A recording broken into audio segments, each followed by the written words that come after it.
Good morning बच्चों। इससे पहले हम क्वाड्रेटिक इक्वेशन बनाए थे और उसको अपलोड भी किए थे, लेकिन लैग की वजह से क्लियर नहीं हो पा रहा था, इसलिए हम उसे डिलीट कर दिए और पुनः उसको फिर से बना रहे हैं। और इसके लिए हम माफी चाहते हैं कि थोड़ा सा परेशानी हुआ। आइए फिर से क्वाड्रेटिक इक्वेशन हम स्टार्ट करते हैं यहाँ से। तो हम यहाँ लिखते जाते तो टाइम लगता है, इससे पहले ही लिख दिए हैं ताकि टाइम कम लगे। चलो देखो, एक्सरसाइज है बच्चे क्वाड्रेटिक इक्वेशन द्विघातीय समीकरण। स्टार्ट कर रहे हैं क्वाड्रेटिक इक्वेशन से। और क्वाड्रेटिक इक्वेशन में हम कौन कौन टॉपिक हम लोग कवर करेंगे उसका नाम हम नीचे लिख दिए हैं और उसको हम बारी बारी से हम लोग एक्सप्लेन करेंगे। तो इस एक्सरसाइज में सबसे पहले हम लोग देखेंगे बच्चे इंट्रोडक्शन ऑफ क्वाड्रेटिक इक्वेशन, यानी इस क्वाड्रेटिक इक्वेशन का यानी द्विघातीय समीकरण का हम लोग परिचय पढ़ेंगे कि द्विघातीय समीकरण होता कैसे है, उसके बारे में जानेंगे। और दूसरा पॉइंट बच्चे फॉर्म ऑफ क्वाड्रेटिक इक्वेशन, मतलब वो कैसे होता है, पहले तो परिचय हो गया। दूसरा उसका रूप देखना है, मतलब उसको हम कैसे पहचानेंगे, उसका पहचानने का तरीका क्या होता है, इस सारा यानी आइडेंटिफिकेशन ऑफ क्वाड्रेटिक इक्वेशन या form of quadratic equation second में पढ़ेंगे। तीसरा में है नेक्स्ट पॉइंट है फाइंडिंग रूट्स, यानी मूलों का मान हम कैसे निकालेंगे। मूल कहे तो जो वेरिएबल होता है वह मूल मतलब क्या, वेरिएबल, यानी समीकरण है तो समीकरण में तो वेरिएबल का मान निकालना होगा। वेरिएबल कहे तो अचर राशि एक्स वाई जो वैल्यू होता है, जो मान होता है, इसको वेरिएबल कहा जाता है। उसके बाद जो आप ऐसे वेरिएबल के रूप में हम लोग इसको निकालेंगे, इसमें अल्फा और बीटा का मान निकालेंगे। तो अल्फा और बीटा को हम लोग कहेंगे मूल कहेंगे। तो फिर अगला पॉइंट में पढ़ेंगे सम ऑफ रूट्स, ये हो जाएगा सम ऑफ रूट्स, यानी मूलों का योगफल। मूलों का योगफल कहें तो अल्फा और बीटा जो हम लोग निकालेंगे इसका जोड़ पढ़ेंगे, इसका वैल्यू कितना होता है। फिर हम लोग देखते हैं बच्चे मल्टीपल ऑफ रूट्स, जो रूट हमारे हम लोग निकाल कर सामने लेकर आए हैं उसका मल्टीपल देखेंगे कि उसको गुणा मल्टीपल करने के बाद क्या होता है, गुणा करेंगे कितना है। उसके बाद पढ़ेंगे बच्चे मेकिंग, ठीक है, making quadratic equation with the help of root, यानी यहाँ जो मूल जो निकाल कर लेकर आए हैं सामने, इसके हेल्प से, उसकी सहायता से हम लोग द्विघातीय समीकरण बनाएंगे। इतना टॉपिक हम लोग कवर करेंगे, ठीक है। तो आइए हम लोग देखते हैं, पहले शुरू करते हैं यहाँ से इंट्रोडक्शन ऑफ क्वाड्रेटिक इक्वेशन। तो इंट्रोडक्शन ऑफ क्वाड्रेटिक इक्वेशन होता है बाबू कि क्वाड्रेटिक इक्वेशन जो आया है बाबू, सबसे पहले ये वह पोलिनोमियल से आया है।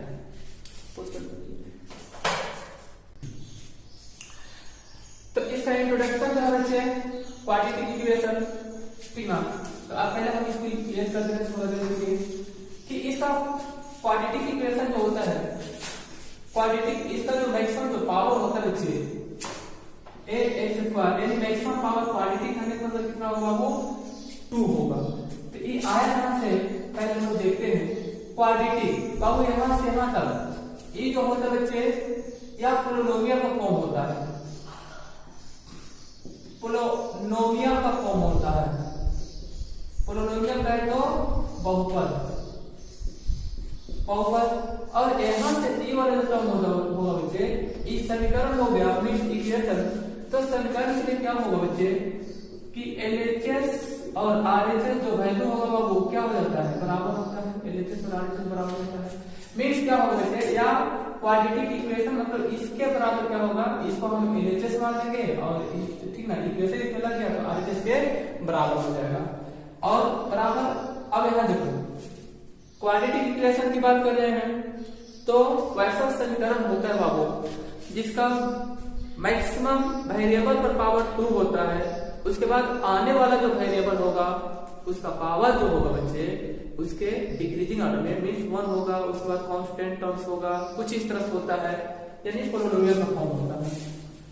ऐसा देखो तो पोलिनोमियल की बात करें जरा एक बार देख सकते इसको, फॉर्म ऑफ पोलिनोमियल,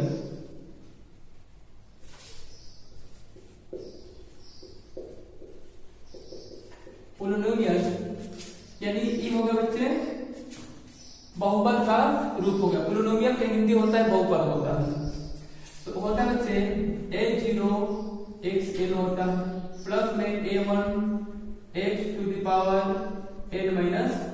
1 हो जाएगा, प्लस में 2x to the power n minus 2 होगा, प्लस में an x to the power n minus sorry n नहीं होगा यहाँ पर 3 और यहाँ पर 3 प्लस में सो ऑन, यहाँ हो जाएगा बाबू n x to the power n minus 1 होगा, शायद नहीं दिख रहा होगा, बोल देते हैं an x to the power n minus 1 होगा। अब यहाँ देखो बाबू क्वाड्रेटिक के लिए कंडीशन है क्या है बाबू, यानी क्वाड्रेटिक बहुपद द्विघातीय बहुपद के लिए n बराबर 2 लेंगे बाबू, क्योंकि नाम से पता चला है द्विघातीय बहुपद, यानी वैसा बहुपद जिसके वेरिएबल पर मैक्सिमम पावर 2 होता है, देन n बराबर कितना रखेंगे बाबू 2 रखेंगे।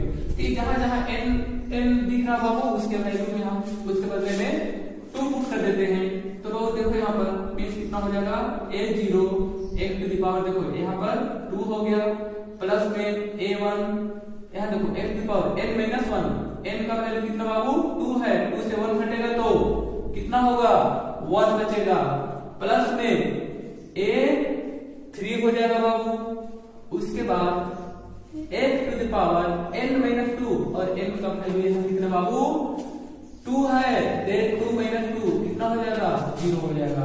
तो देखो तो यहाँ 2 हो गया, तो 2 से 2 घटाएंगे तो कितना हो जाएगा बाबू 0 हो जाएगा। और आपको पता होना चाहिए कि किसी भी संख्या पर पावर यदि 0 होगा बाबू तो उसका वैल्यू कितना हो जाएगा 1 होता है, और 1 को 2 से मल्टीपल करेंगे तो 8 होगा। अब यहाँ जो देख रहे बाबू ये कहलाता है द्विघातीय बहुपद कहलाता है बच्चे, इसी को कहेंगे द्विघातीय बहुपद कहेंगे बाबू, अरे नहीं समझ में, ये कहलाता है द्विघातीय बहुपद। अब इसमें अब समीकरण जोड़ रहे हैं बाबू, तो समीकरण क्या होगा बाबू इस बहुपद के बराबर होगा, दैट इज क्या हो जाएगा बाबू 0 कर देते इसको, क्योंकि हमें वेरिएबल निकालना है ना बाबू, इसके बराबर क्या होगा 0 हो जाएगा, ठीक ना। तो ये कहलाएगा द्विघातीय समीकरण कहलाएगा। तो अब इसी का हम क्या करते हैं बच्चे रूप देखते हैं, आइए देखते हैं दूसरा point, next point quadratic equation का रूप, यानी द्विघातीय समीकरण का रूप, यानी form of quadratic equation, quadratic equation Hindi में लिख देते बच्चे। एक दूसरा पॉइंट है बाबू द्विघातीय समीकरण का रूप। तो बाबू देखो द्विघातीय समीकरण का रूप बिल्कुल इसी तरह से होता है, ये तो क्वाड्रेटिक हो गया, बराबर 0 कर दो तो ये कहलाएगा बच्चे द्विघातीय समीकरण कहलाएगा। तो इसका हम इसी को हम लिखते हैं दूसरा फॉर्म में, यानी द्विघातीय समीकरण का स्टैंडर्ड फॉर्म में लिखते हैं। तो वो क्या होता है बच्चे, देखो यहाँ जो है ना बाबू a0 जो है ना कोएफिशिएंट कहलाता है, a1 जो है a भी कोएफिशिएंट कहलाता है, देखो यहाँ पर लिख देते हैं a0 और a1 जो है ना या कोएफिशिएंट मींस गुणांक कहलाता है बाबू, क्या कहलाता है गुणांक कहलाता है, इंग्लिश में कहेंगे कोएफिशिएंट कहेंगे। और c जो है बच्चे सॉरी a2 जो है बाबू ये कहलाता है बच्चे, क्योंकि इससे सब वेरिएबल नहीं है बाबू, देखो वेरिएबल x स्क्वायर है x है, ये वेरिएबल हो गया, ठीक है बाबू। और a0 वेरिएबल है x स्क्वायर का, a1 वेरिएबल है x का, और ये जो है बच्चे क्या हो जाता है कांस्टेंट, मतलब नियतांक या स्थिरांक कहते हैं इसको, ठीक ना, या नियतांक कहते हैं a2, ठीक है। और एक और कंडीशन होता है द्विघातीय बहुपद तभी होगा बाबू जब देखो बाबू यहाँ जो a0 जो होगा बाबू a0 जो होगा 0 के बराबर नहीं होगा, तब यह द्विघातीय बहुपद कहा जाएगा। देखो यहाँ पर इसका फॉर्म देखते हैं, a0 को रिप्लेस करेंगे a0 को रिप्लेस करेंगे a में और होगा बाबू x स्क्वायर वेरिएबल होगा। चलो देखो तो बाबू, तो यहाँ a0 को रिप्लेस करेंगे, माने a0 के बदले में किसको लेंगे बाबू, a को लेंगे, और a1 के बदले में लेंगे बाबू b को लेंगे, और वेरिएबल जो है ये तो रहेगा नहीं, साथ में उसके बाद प्लस a2 के बदले में लेंगे बाबू c को, और बराबर लिख दिए बाबू 0। ये स्टैंडर्ड फॉर्म हो गया दिखातीय समीकरण का, यानी क्वालिटी यानी फॉर्म ऑफ क्या हो गया बच्चे, क्वालिटी इक्वेशन हो गया, और ये स्टैंडर्ड हो गया। इसका एक और रूप है बाबू, क्या रूप है बच्चे, a x स्क्वायर प्लस में c बराबर में 0। यह दो रूप होता है बाबू दिखातीय समीकरण का, जिससे हम किसी भी दिखातीय समीकरण को पहचानते हैं। तो ये पहचान करने के लिए है, कहीं भी आप देखो इसको, कोई भी समीकरण अगर इस रूप में रहेगा तो कहलाएगा बाबू दिखातीय समीकरण कहलाएगा। समझा रहे ना, ये सब जरा याद रखना, ठीक है। चलो इसको भी रेज करते हैं, उसके बाद बढ़ते हैं, चलो देखते हैं। अब इसका ना हम मूल निकालते हैं, ठीक ना, यानी रूट्स निकालते हैं, ठीक ना। यहां लिखेंगे दिखातीय समीकरण का, लिख देते हैं दिखातीय समीकरण का मूल, ठीक है बाबू, रूट्स ऑफ क्वाड्रेटिक इक्वेशन। चलो दिखातीय समीकरण का मूल देख लेते हैं। तो मूल क्या होता है बच्चे, मूल वह संख्या होता है जिसे इस दिखातीय समीकरण के वेरिएबल में रखने पर RHS के बराबर अर्थात 0 आ जाए तो वही संख्या होता है बच्चे मूल कहलाता है, ठीक है बाबू। जैसे एग्जांपल देते हैं यहाँ पर एक, जैसे देखो 2x स्क्वायर माइनस में 3x, तो प्लस करते हैं या माइनस कर देते हैं, बराबर में 0। तो कोई वैसा संख्या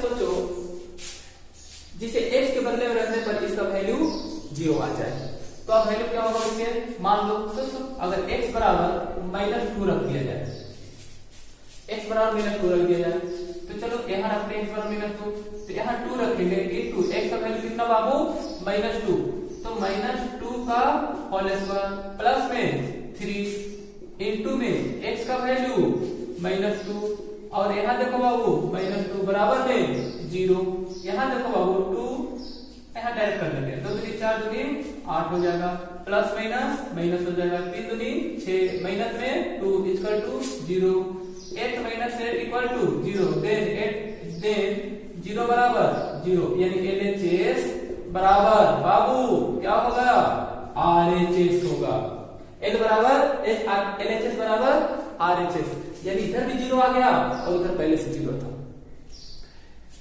इसका मतलब कौन सा वैल्यू पुट किया बाबू, -2, तो -2 जो होगा बाबू इस दिखातीय समीकरण का मूल कहलाता है, ऐसे में बाबू। तो ठीक वही वैल्यू हम लोग यहाँ निकालेंगे कि मूल हम लोग कैसे निकालेंगे, देखते हैं। चले यहाँ एक काम करते हैं, फिर से हम इसको लिख देते हैं बाबू x स्क्वायर प्लस में bx प्लस में c बराबर 0।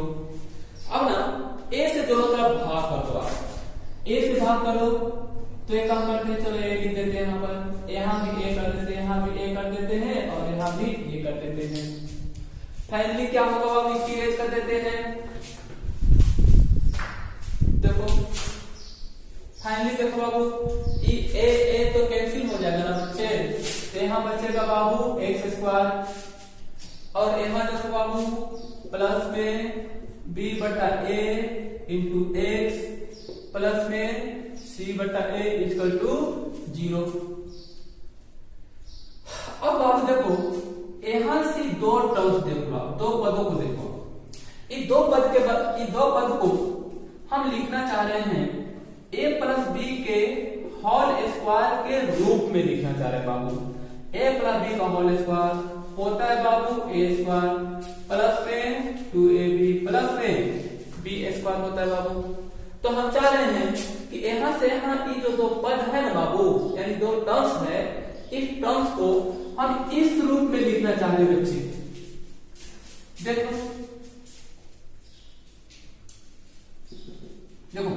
ए स्क्वायर मीन्स एक्स स्क्वायर तो पहले से है प्लस, देखो बाबू 2 यहाँ 2 डाल दो, उसका ए का वैल्यू कितना ले लो बाबू x इंटू बी, तो बी तो ही हो गया ना बाबू b बटा, देखो बाबू b बटा a। उसके बाद अब यहाँ फिर देखो 2ab, चलो 2ab, तो यहाँ देखो बच्चे अगर इसको कैलकुलेशन करते हैं तो एक्स स्क्वायर ठीक है और इसको गुना करते हैं तो 2b बटा a, देखो तो यहाँ b बटा a है, तो एक काम करते हैं 2 तो नहीं लगाना चाहिए बाबू क्योंकि यहाँ तो b बटा a है, और इसको गुना कर रहे हैं तो 2b बटा a आ रहा है, वेरिएबल तो है नहीं, तो एक काम करते हैं इसको हटाने के लिए ना बाबू इससे हम 2 से भाग कर देते हैं, ताकि आप देखो बाबू e वाला कैंसिल हो गया, बचा क्या bx बटा a, bx बटा a। समझ है बाबू। चलो आगे बढ़ते हैं। प्लस में क्या था देखो यहाँ पर, और देखो a स्क्वायर प्लस में 2ab प्लस में b स्क्वायर, तो b स्क्वायर है ना बाबू, तो प्लस में b स्क्वायर, तो b का वैल्यू ही है ना, तो b का वैल्यू रख दो b बटे में 2a का होल स्क्वायर।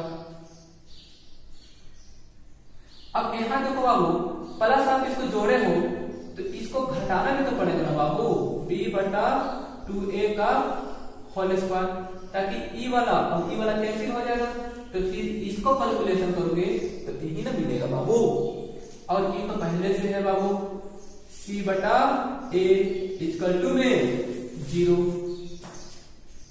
चलो देखते हैं फिर बाबू आगे बढ़ते हैं। एक्स स्क्वायर प्लस में बाबू देखो तो 2 लाइन दोबारा लिखने की जरूरत नहीं, देखो यहां से यहां पर देखो ये बाबू A square plus 2ab plus b का होल स्क्वायर बराबर होता है बाबू a प्लस b का होल स्क्वायर होता है, तो बिल्कुल उसी फॉर्मूला में डाल देते हैं यहाँ पर a प्लस है b का होल स्क्वायर मीन्स हो जाएगा बाबू a प्लस b का मान कितना बाबू b बटा 2a, a प्लस b का होल स्क्वायर मीन्स यहाँ से यहाँ तक u वाला यहाँ से यहाँ तक, बाकी तो बचा हुआ है बाबू, इसको लिख लो आप माइनस b बटा 2a का होल स्क्वायर प्लस में c बटा a इक्वल टू 0 हो जाएगा बाबू। समझ आ रहा है ना। चलो फिर देखते हैं बाबू x प्लस b बटा 2a का होल स्क्वायर। अब e वाला जो दोनों टर्म्स है ना उधर भेज देते हैं बराबर के उस साइड में, तो इसको मल्टीप्लाई करेंगे बाबू ये हो जाएगा b स्क्वायर बटे इसको मल्टीप्लाई करेंगे तो 4a स्क्वायर माइनस, अब देखो यहाँ प्लस है बराबर उस साइड जाएगा तो माइनस होगा बाबू c बटा a हो जाएगा। चलो एक लाइन और लिख देते हैं x प्लस b बटा 2a का होल स्क्वायर बराबर, इसको कैलकुलेशन करेंगे तो इसका एलसीएम जो होगा ना बाबू 4a स्क्वायर होगा, और इसको डिवाइड करो बाकी तो पता ही होगा, तो यहाँ ना b स्क्वायर माइनस में 4ac हो जाएगा। चलो फिर आगे बढ़ते हैं।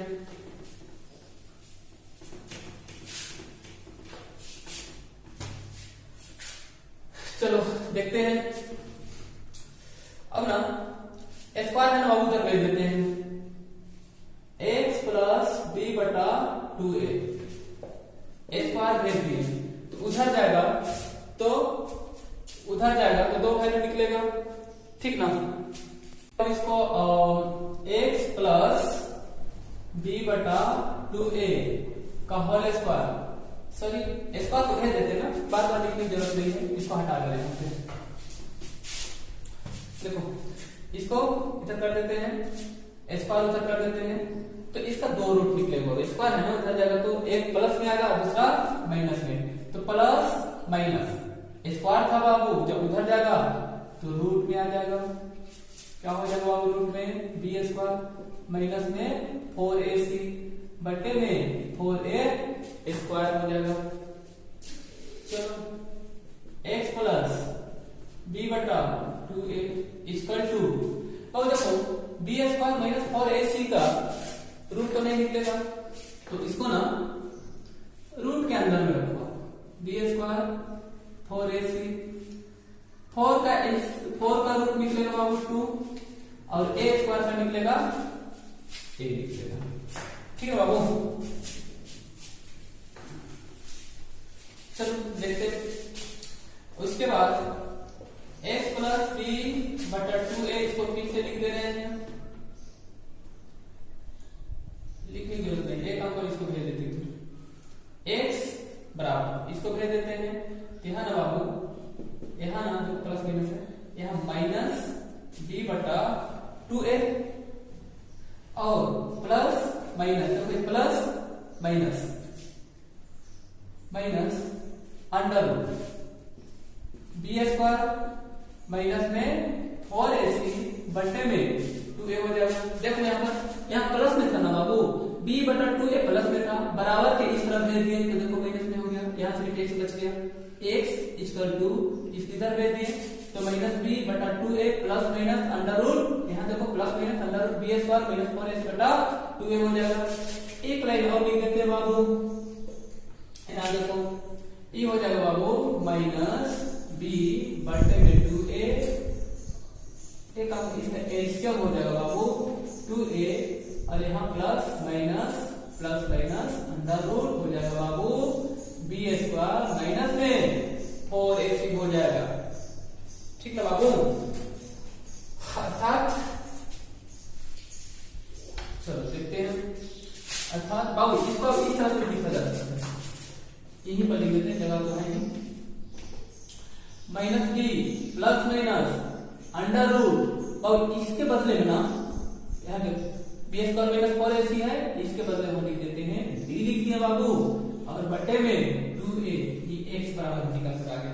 अब d क्या है बाबू, d का नाम रखा गया बाबू क्या चीज, विवेचक, जहां d जो है बाबू d है विवेचक है और d बराबर होगा बाबू b स्क्वायर माइनस में 4ac और इसको कहेंगे बच्चे विवेचक कहेंगे बाबू, ये कहलाएगा विवेचक यानी डिस्क्रिमिनेंट।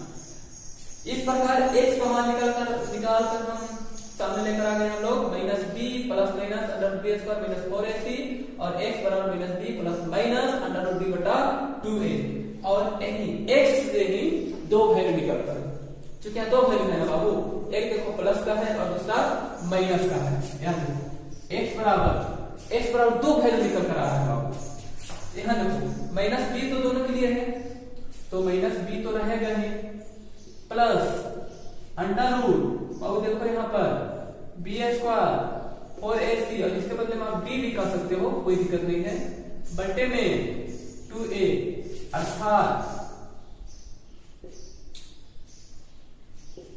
ठीक है बाबू, अर्थात इसको लिख सकते हो, यहाँ नीचे लिख देते हैं minus B plus under root B बटे में 2a, ठीक है बाबू। यहाँ देखो एक तो x बराबर निकला प्लस वाला, देखो x बराबर minus B plus under root B square minus 4ac बटा 2a, यहाँ भी देखो और x बराबर माइनस बी प्लस, देखो बाबू यहाँ दो वैल्यू था ना, प्लस माइनस था तो प्लस वाला दो मान निकलेगा, एक प्लस वाला निकलेगा और एक माइनस वाला, तो प्लस वाला का नाम रखा गया है अल्फा और माइनस वाला का रखा गया बाबू बीटा रखा गया है, देखो। और इसी तरह से एक वैल्यू फिर निकलेगा तो इसी का नाम रखा गया बाबू, क्या रखा गया बच्चे, इसी का नाम अल्फा रखा गया है, इसी को हम लोग कहेंगे अल्फा कहेंगे, अर्थात अल्फा बराबर क्या हो जाएगा, ये वाला वैल्यू हो जाएगा, ठीक ना। चलिए इसके बाद में हम अल्फा लिखेंगे, पहले यहाँ देख लेते हैं और दूसरा देख लेते बच्चे, x बराबर minus B minus under root B square 4ac बट्टे में 2a हो गया बाबू 2a, और इसी का माइनस b माइनस में अंडर रूट d बट्टे में 2a, और इसका नाम रखा गया बाबू बीटा रखा गया है, और ये हो गया बच्चे क्या हुआ बाबू अल्फा हो गया। ठीक है बाबू, दो वैल्यू निकला तो इसको इसका नाम रखा गया बीटा, और यहाँ जो है प्लस वाला जो वैल्यू था ये अल्फा, और यहाँ माइनस वाला जो वैल्यू हो गया इसका नाम रखा गया बीटा। अर्थात फाइनली जो हुआ बाबू अल्फा और बीटा का जो मान हुआ यहाँ अलग अलग कर देते हैं। मीन्स अगर अल्फा का निकालेंगे तो minus B plus under root B square minus में 4ac बटे में 2a हो गया बाबू, और बीटा का मान निकालेंगे ठीक है बाबू तो माइनस बी माइनस में under root B square 4ac बटे में 2a हो गया, ये बीटा का मान हो गया। इसको और लिखना चाहो तो आप लिख सकते इस तरह से minus B plus under root B बटे में 2a, और यहां लिख सकते हो बाबू माइनस बी माइनस डी बटे में 2a। चलो हो गया बाबू अल्फा और बीटा का मान निकल के सामने आ गया। तो कहां से निकला था? x से निकला था। x जो निकालेगा हम लोग वेरिएबल जो निकालते हैं वहां से दो वैल्यू निकलेगा, इसमें से एक निकलेगा, एक को कहेंगे अल्फा कहेंगे और दूसरा को बीटा कहेंगे, जो निकलती इस तरह से एक अल्फा हो गया और दूसरा बीटा हो गया। चलो अब चलते हैं आगे फिर। अब यहां हम बात किए थे हम विवेचक का, यहां जो विवेचक, तो देखते हैं जरा विवेचक के बारे में। विवेचक जो है बाबू वेरिएबल निकाल x का मान निकालने के लिए या कहे तो अल्फा और बीटा का मान निकालने के लिए विवेचक के साथ कुछ कंडीशन होता है, ठीक है बाबू। यानी वह कंडीशन मैंने किस कंडीशन हम अल्फा का मान निकाल सकते हैं, यानी x का वैल्यू निकलेगा, कौन सा कंडीशन जो होगा वह x का वैल्यू नहीं निकल पाएगा, तो वह डिपेंड करता है बच्चे, विवेचक डिपेंड करता है। यानी या कहो तो विवेचक का जो वैल्यू है वह डिपेंड करता है कि सभी केस में कहे तो सभी समीकरण में अल्फा का मान या बीटा का मान निकाल पाना संभव है कि नहीं है, यह डिपेंड करता है डिस्क्रिमिनेंट कर सकते हो या विवेचक कर सकते हो। तो चलो यहां देखते हैं विवेचक जिसको हम लोग d से रिप्रेजेंट करेंगे, और d बराबर b स्क्वायर माइनस 4ac, ठीक है बाबू। यानी जो भी द्विघातीय समीकरण मिलेगा आपको, यानी x square plus bx plus c बराबर 0, इस रूप में जो भी समीकरण मिलेगा क्या वह सभी समीकरण का मान निकालना मीन्स x का वैल्यू निकालना संभव है या नहीं है, इस चीज को बताता है बाबू विवेचक बताता है। मतलब उस समीकरण का वैल्यू हम निकाल पाएंगे या फिर नहीं निकाल पाएंगे। चलो देखते हैं तो क्या कंडीशन होता है, जरा इसको देखते हैं। पहला कंडीशन है यदि d का जो वैल्यू होगा 0 से बड़ा हो या इसको लिख सकते हो d बराबर लिख सकते हो बाबू b square 4ac greater than 0। तो इस केस में जो मूल होगा बाबू, यदि d ग्रेटर देन 0 या b square minus 4ac equal to 0 हो, तब क्या होगा बाबू, तब मूल जो होगा बाबू, अब मूल की बात करें तो अल्फा और बीटा जो होगा उसका मान निकलेगा। इस केस में अल्फा और बीटा का मान हम निकाल सकते हैं, लेकिन वह वैल्यू जो होगा बाबू वह वास्तविक होगा बच्चे, यानी रियल होगा, वास्तविक और असमान होता है, असमान होता है। तो इस केस में ऐसे अगर डी का वैल्यू 0 से बड़ा होगा तो हम अल्फा और बीटा का मान निकाल सकते हैं, और जो अल्फा और बीटा का मान निकलेगा वह वास्तविक होगा और असमान होगा। तो ये कट गया, चलो देखते हैं। असमान होगा, वास्तविक होगा, ये तो पता है, रियल होगा, रियल नंबर पढ़ाए नहीं है, वीडियो बनाए जिसका भी, ठीक ना। असमान होगा कहने का मतलब जो वैल्यू निकल कर आएगा बाबू वह अल्फा और बीटा के बराबर नहीं होगा, यानी अल्फा का वैल्यू और बीटा का वैल्यू एक दूसरे के बराबर नहीं होगा, यानी समान नहीं होगा। यानी अल्फा का वैल्यू अगर 2 निकलेगा तो बीटा का मान कुछ भी हो लेकिन 2 नहीं होगा। और दूसरा कंडीशन है बाबू, देखते हैं, ऊपर नहीं देखते हैं, चलो दूसरा है, यदि d = 0 या b² - 4ac बराबर 0 हो, तब मूल जो होगा बाबू, मूल मीन्स अल्फा और बीटा जो होगा, मूल वास्तविक होगा बच्चे और समान होता है।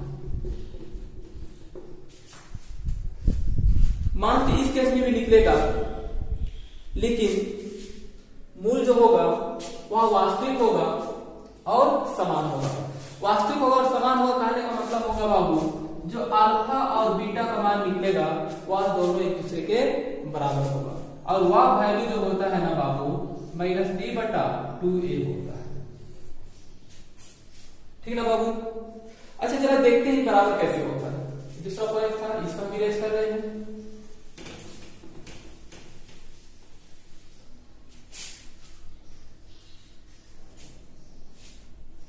देखो ये बराबर कैसे होता है, इसको देख लेते हैं। मान लेते हैं हम x की बात करते हैं, कौन सा समीकरण कंसीडर करेंगे, इसी को, x² plus bx plus c = 0। यहां से हम x का मान निकालेंगे, तो x का मान निकाले कहने का मतलब इसी में तो अल्फा और बीटा होता है बाबू, यानी -b ± √b² 4ac बट्टे में हो जाएगा बाबू 2a। अब यहां देखो बाबू -b तो हो गया,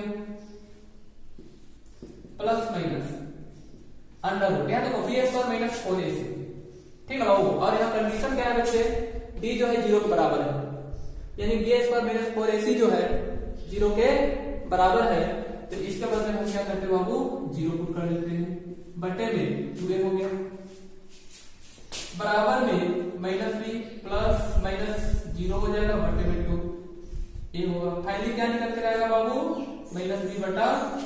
इसका वैल्यू अल्फा और बीटा का मान, यानी x अल्फा और बीटा का मान दोनों बराबर निकल कर आ जाएगा, अर्थात क्या होगा अल्फा बराबर बीटा, ठीक है बाबू, बराबर में कितना होगा -b/2a हो जाएगा, तो मान निकल कर आएगा।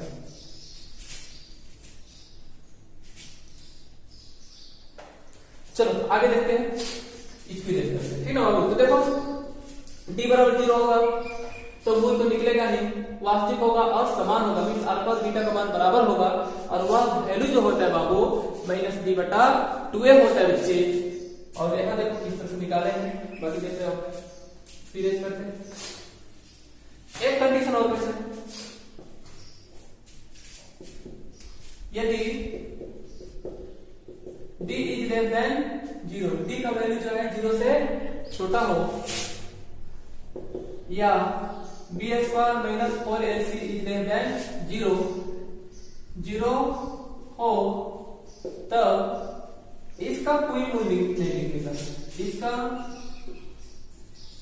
कोई मूल्य नहीं होगा, नहीं होगा। क्यों भाई, क्योंकि d का जो वैल्यू है ना 0 से छोटा है, तो 0 से छोटा कौन सा वैल्यू हो सकता है, -1, -2, -3, यानी जो भी वैल्यू हो वह सारा का सारा वैल्यू किसमें होना चाहिए बाबू, माइनस में होना चाहिए। तो माइनस में आएगा तो वैल्यू जो होगा 0 से कम होगा। जब 0 से कम होगा बाबू और d जो होता है बच्चे वह रूट के अंदर में होता है, तो रूट के अंदर में जो वैल्यू होगा वो क्या होगा, माइनस में आएगा। जब माइनस में आएगा तो फिर उसका तो रूट ही नहीं निकल पाएगा, क्योंकि आज तक हम लोग पढ़े भी नहीं है कि जो रूट के अंदर में जो वैल्यू होगा माइनस में उसका रूट निकाल पाए हम लोग।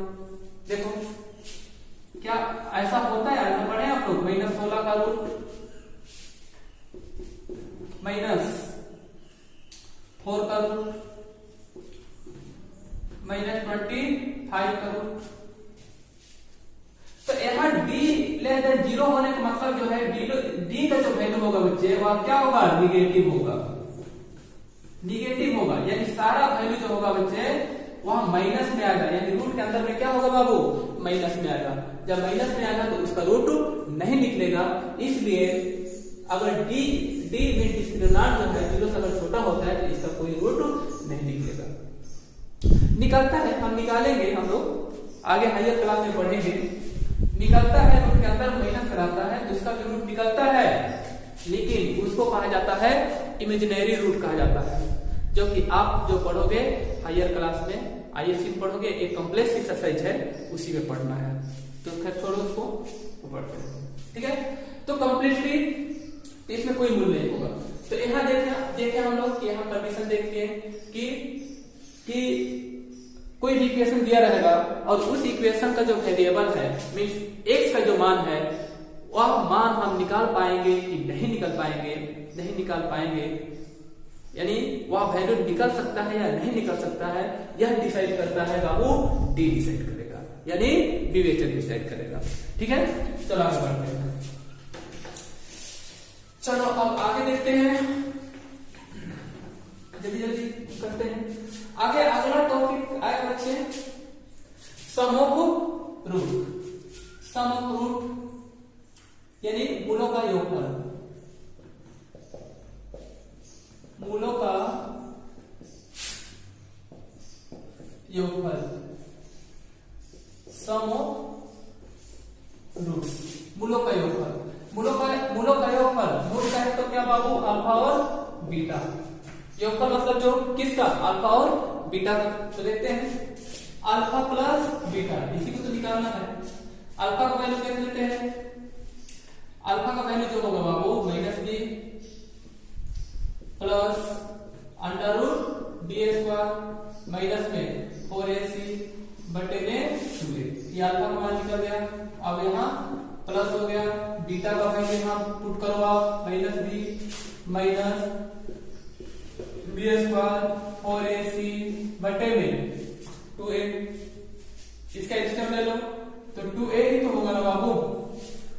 और यहाँ देखो -b plus under root b square 4ac, और यहाँ देखो plus minus b minus under root b square 4ac अब बटे में 2a जो है। यहाँ देखो प्लस रूट से पहले प्लस है, यहाँ रूट के पहले माइनस है, देन ये कैंसिल हो जाएगा। अब देखो -1b माइनस 2b बटे में 2a, 2 कैंसिल हो जाएगा। फाइनली बचेगा बाबू अल्फा प्लस बीटा का जो मान निकला बाबू यह निकल कर आ गया -b बटा a। तो अल्फा प्लस बीटा का जो वैल्यू निकला बाबू यह -b बटा a निकल आया। ठीक है बाबू, चलो यहां देखते हैं। यहाँ देखते बच्चे मूलों का योगफल था, तो यहाँ देखते बाबू मूलों का गुणनफल। मूलों का गुणनफल, multiple of roots,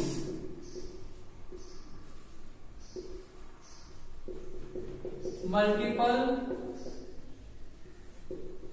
of roots, multiple of root. तो मल्टीपल ऑफ रूट करने का मतलब क्या होगा कि अल्फा और बीटा का मल्टीपल मीन्स कितना, अल्फा इंटू बीटा। अल्फा का वैल्यू देख लो यहाँ पर, थोड़ा छोटा लिखना पड़ेगा, minus B plus B square minus 4ac बटे में 2a into minus B, beta का value minus under root B square 4ac बटे में 2a। यहां देखो बाबू माइनस बी, ए है माइनस बी, यानी इसको मान लो, देखो ये वाला, इसको एक मान, इसको अलग ही वाला, अब बीच में मल्टीपल है तो माइनस बी। यहाँ देखो रूट के अंदर का वैल्यू और रूट के यहाँ भी अंदर का वैल्यू बराबर है, और इससे आगे देखो बाबू, यानी रूट के आगे यहाँ पर माइनस है और यहाँ देखो रूट के आगे यहाँ पर प्लस हो गया, यानी कुल मिलाकर a plus B into A minus B, क्या इस फॉर्मूला सेट कर देना है, देख लो ठीक ना, a plus B into A minus B बराबर क्या होता है बाबू, बराबर में ए स्क्वायर माइनस में बी स्क्वायर। इस फॉर्मूला पर सेट कर देते हैं इसको, ठीक ना।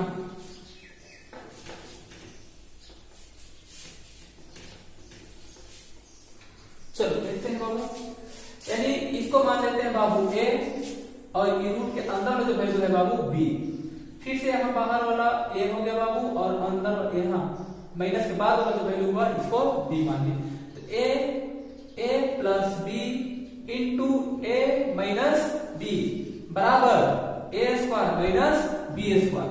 तो ए स्क्वायर मीन्स क्या होगा बाबू, माइनस बी का होल स्क्वायर, ए स्क्वायर मीन्स माइनस बी का होल स्क्वायर हो जाएगा, माइनस बी स्क्वायर मीन्स आ जाएगा under root B square 4ac का होल स्क्वायर, और बटे में देखो बाबू 2a इंटू 2a, भाई इसको मल्टीपल कर दो ना, 2 2 4 इंटू 2 जा 4a स्क्वायर हो जाएगा। बहुत अच्छा है ना, माइनस बी का होल स्क्वायर, देखो minus minus plus means B का स्क्वायर माइनस स्क्वायर से रूट हट जाएगा, और स्क्वायर से रूट हटेगा, और देखो यहाँ पर पोस्ट है, लेकिन इससे पहले तो कहोगे हम माइनस है, तो जब ये पोस्ट हटेगा बाबू तो माइनस, फिर तो ये अंदर में डिजिट को मल्टीपल करेगा बाबू, तो minus plus minus B square minus minus plus 4ac बटे में 4a स्क्वायर, और ये तो कैंसिल हो गया ना, प्लस माइनस था, बच गया 4ac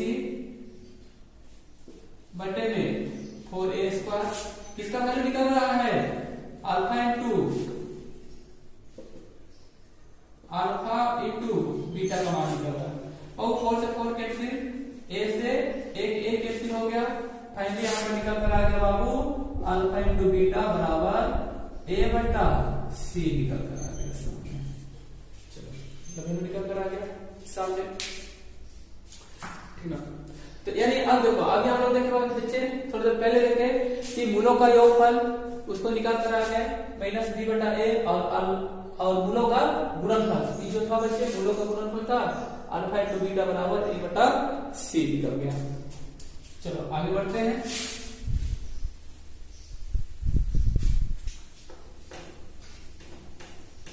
एक बार हम रिमाइंड करना चाहते हैं कि कितना वैल्यू हम अभी तक लेकर आ रहे हैं हम लोग, ठीक ना।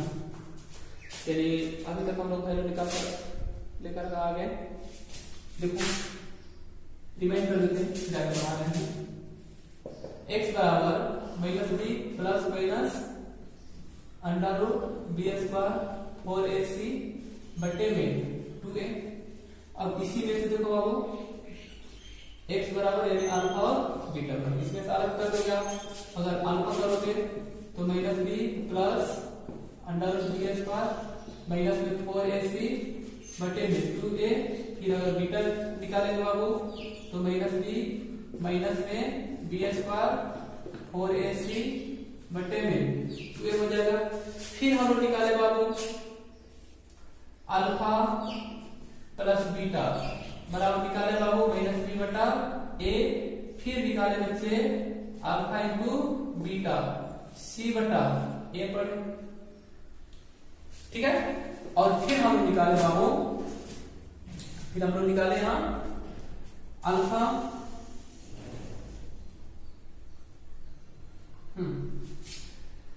बाबू, अल्फा और बीटा का वैल्यू दोनों बराबर होता है और वो वैल्यू होता है बाबू -b/2a। कब होता है बच्चे? जब d बराबर होगा किसका? 0 का। ठीक है, यहां तक पढ़ लिए, ठीक है ना बाबू।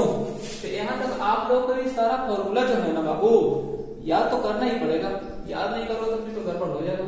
याद करना देना, क्योंकि आगे हम बताएंगे, प्रॉब्लम बताएंगे, आप लोगों को पहले ही बताए हैं कि एनसीईआरटी बुक हम प्रिपेयर करेंगे विथ एक्सरसाइज। चल देखते हैं। अब नेक्स्ट टॉपिक बच गया बच्चे मूलों का क्या कहते हैं द्विघातीय समीकरण बनाने के लिए। किसके सहायता से? मूलों की सहायता से, यानी अल्फा और बीटा की सहायता से क्या करना है बच्चे? द्विघातीय समीकरण बनाना रहेगा।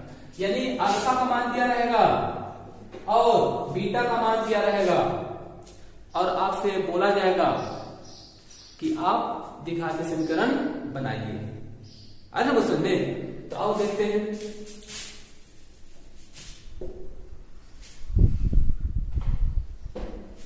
यहां लिख देते हैं द्विघातीय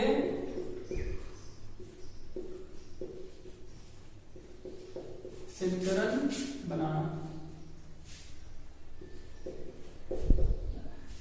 किसके सहायता से? मूल की सहायता से, यानी ठीक ना, making the quadratic equation with the help of roots की सहायता से। तो चलो एक बार फिर से हम इस समीकरण क्वाड्रेटिक इक्वेशन के रूप को लिखना चाह रहे हैं। यहाँ पर द्विघातीय समीकरण के रूप क्या होता है बाबू? देख लो, x² plus bx plus c equal to में 0। बाबू a से डिवाइड कर दो ना आप दोनों तरफ। a से डिवाइड करोगे, यहीं पर डिवाइड कर देते हैं। a यहां भी a कर दिए, यहां भी a कर दिए और यहां भी a कर दिए। एक कट गया बाबू, फाइनली आ गया x²। यहां देखो बाबू b/a इंटू में x plus c/a equal to में 0। ठीक है, आपने अभी तो थोड़ा देर पहले यहां तो पढ़ेगा, आपको लिखवाएंगे ना बाबू कि देखो अल्फा प्लस बीटा बराबर में -b/a होता है। और यहां देखो बाबू, यहां b/a माइनस में है और यहां b/a प्लस में है। तो हम चाह रहे हैं इस माइनस को हम हटा दें और b/a का वैल्यू जो मिलेगा उसको यहां पुट कर देते हैं। तो इसको हटाने के लिए दोनों तरफ हम माइनस से मल्टीपल कर देते हैं। तो यहां माइनस से मल्टीपल करेंगे तो यहां माइनस होगा और इसमें माइनस से मल्टीपल करेंगे तो माइनस माइनस प्लस हो जाएगा। ठीक है बाबू, यानी b/a बराबर minus alpha into alpha plus beta. क्या वैल्यू पुट करते हैं? x²। अब देखो बाबू प्लस माइनस माइनस, अब b/a के बदले में ना बाबू इसको पुट कर देते हैं अल्फा प्लस बीटा इंटू में x प्लस प्लस में देखो बाबू c/a। c/a आपको बताया था ना बाबू अल्फा इंटू बीटा बराबर क्या होता है? c/a। तो c/a के बदले में हम पुट कर देते हैं बाबू अल्फा इंटू बीटा बराबर में क्या हो जाएगा? 0 हो जाएगा। ठीक है बाबू, यानी x² minus alpha plus beta into x plus alpha into beta बराबर 0। तो इसी को कहेंगे बाबू द्विघातीय समीकरण कहेंगे। ठीक है बाबू, इसी को कहा जाता है द्विघातीय समीकरण। यानी हम लिख देते हैं बाबू द्विघातीय